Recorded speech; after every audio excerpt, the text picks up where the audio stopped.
I think I might have just ripped whatever was left of the chassis out of it. Oops, that's a bit of a problem. Right then, afternoon 2 with the digger. We had a little side quest this morning to Ballymena to pick some stuff up, but we're back now.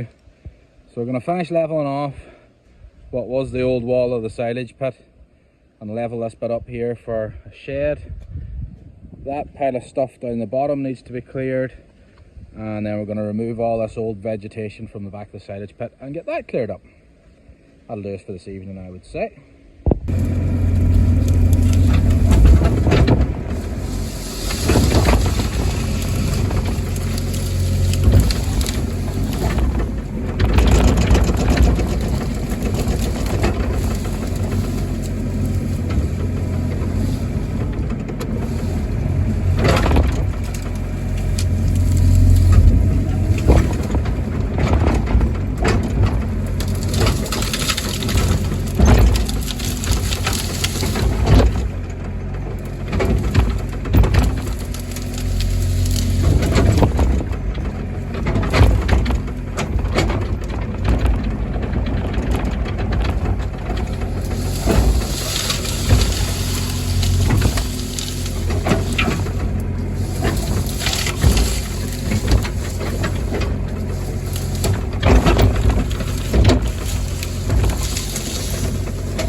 Right then, the cleanup up here is well underway.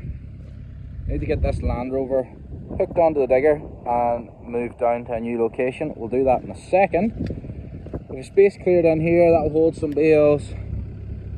The old silage pit is all roughly devegetized. I just need to get Ronnie in the trailer now and we'll get this lifted up and moved. That space is roughly cleared up over there for another shed. We're going to get this crap moved out of here so we've got more room for bales as well. We're getting there. It'll look lovely when it's done.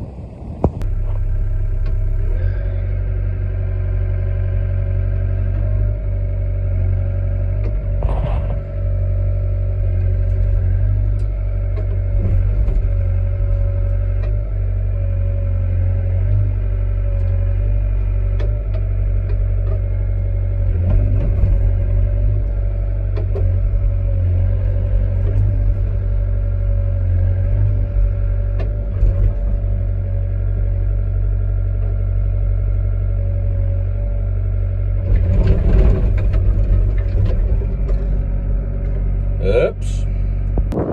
I think I might have just ripped whatever was left of the chassis out of it.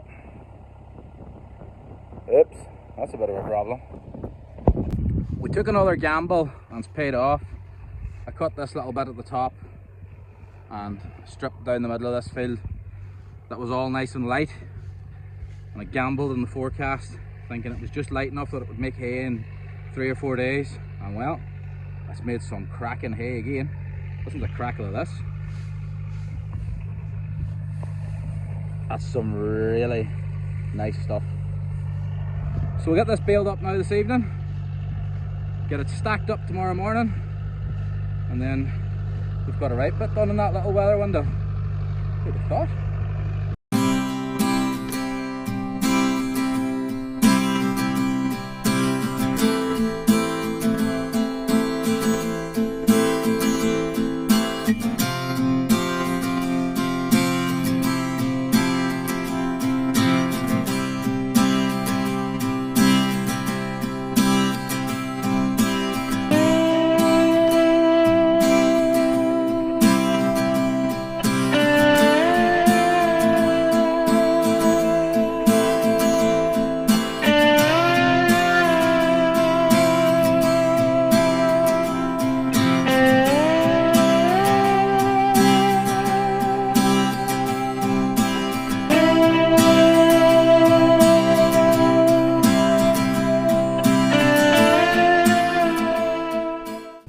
Now, I don't know if we've got the short straw or the long straw today, because Ronnie's decided he's bailing for a change. So I'm kind of wandering the field, and this feels a little bit unusual. I'm just sort of pulling bales out of his way. Normally my head's fried trying to make sure the baler's running, but I'll take the relaxed pace for a wee minute and keep stuff out of his way and just let him bale for a bit. I think he's just reliving his youth driving the baler, to be honest, but it's keeping him happy, so who am I to spoil his fun?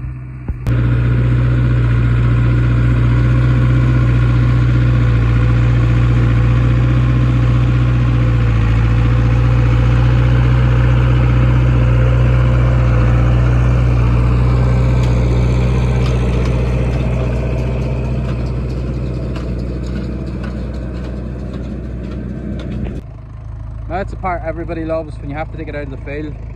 I have a load in the Jeep. Ronnie's away with a load there.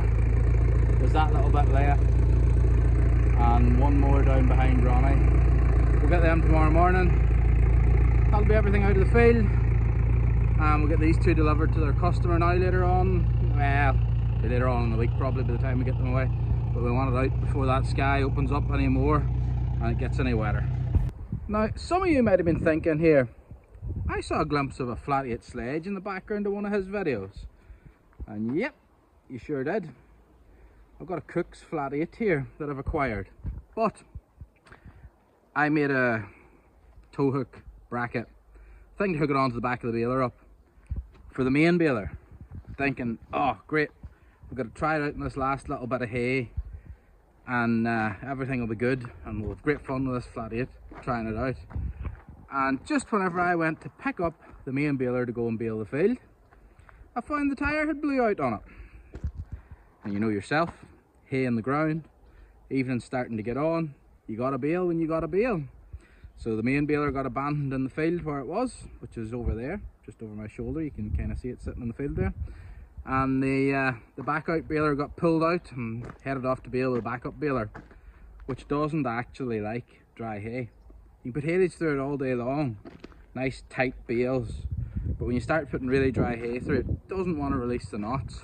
There's some little quirk in it I really should figure out, but it doesn't normally bale hay, normally bales haylage, and I never need to worry about it. But anyway, I'd done the job, baled the field, had a few loose ones, rebaled them, all was good, but I still didn't get to try out my sleigh. And I'm pretty annoyed about that because it's going to have to go away now until straw time. But anyway, it's in, I think it's in pretty good shape. It's a Cook's, is it a windrow type Cook's? I'm not sure what type of Cook's it is. 8 in the back and then 4 in the front go back automatically every time. And you release it manually. But it's here and I already have the grab, so we will be progressing onto the flat 8 system for next year, I guess. Which means we're going to have to change into flatter fields for hay and do a little bit of a rethink about how and what we're baling, but we'll get there. Anyway, that's the sleigh. It was got, wasn't tried out. Yeah, that's life. So we got finished up here in the out farm with the digger. That's all leveled up, silage pit's all nicely cleared out. Made some space here for bales, made some space here for bales. The fellas are thinking they're going to get 2 feeds today and they can think on. And we made some space over there for bales. And they're all keeping within our 20-metre limit of any open ditches, so that should keep the department happy. Plan is now over the winter to bring this roof right out to the far side of the silage pit to give us some more straw storage and bits and pieces of that. And that building should just fall within the exempt planning rules, so we'll make use of that and bring the yard up to a bit of a better spec without needing too much planning permission. The Land Rover got moved and I'll show you it now. Ronnie's away out there with the last load of hay, but anyway, the Land Rover didn't survive getting moved. The chassis just buckled on it, which is unfortunate because I had a little plan for it, but that plan's now going to have to change and we'll have to dismantle it into bits and pieces and use them for other things. I have a really good plan for that cherry picker. You'll see that later on in the winter. But anyway, it's moved, it's in a final resting place. We also need to finish this roof right out across that dung pit so that'll keep the department happy for housing the fellas over the winter. and we'll need to put a seep tank in, so I'm planning put a drainage channel along the front, and then I got this all cleared too, but it's too close to the ditch for bales unfortunately. We'll put a big steel tank down here, 10 or 12,000 litre steel tank, and we'll run the effluent from up there down into the tank. That'll keep us covered. So I'm uplifting some water today with a tanker out of this water pit.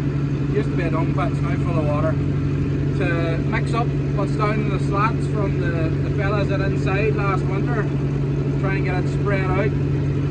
By luck, I almost lost the window out of the case.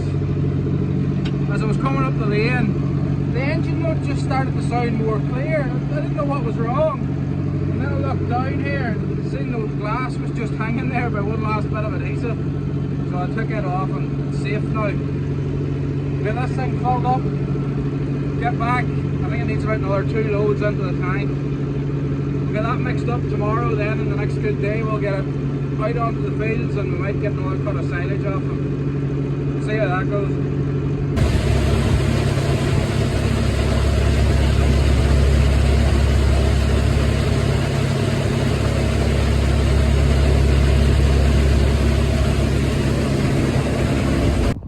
Now, in the middle of all this madness, we did take a little run out to the local soapbox race, and that was great fun. I've put some of the highlights here. There was a really nice 110-90 in it that took a couple of tumbles and some really good other floats. I didn't film them all, but I filmed a few, and they were really funny. So here they are. I'll tell you, Marty, if you're not in for the quickest, you're definitely in for the novelty car. Give Marty a massive round of applause as he passes you for that. What a great bit of machinery. There's stuff flying around him. Not a moments. McGee's football special. Hold on. Remember the Seamus Crawford band does not drive this recklessly on a normal day, so please. This is Sean O'Donnell inspired motorsport construction band. Award to Sean O'Donnell. Good man, Seamus, that's more like you give it. Not a bother now, not a bother. And through Cian. Come on, Ray, do you want to push? Paul's telling us if anybody needs to land to this shop throughout the weekend, just to give him a shout. Let's see if we can make a turn of one piece. Oh, Jesus! Let's get him up and on the road again, Paul.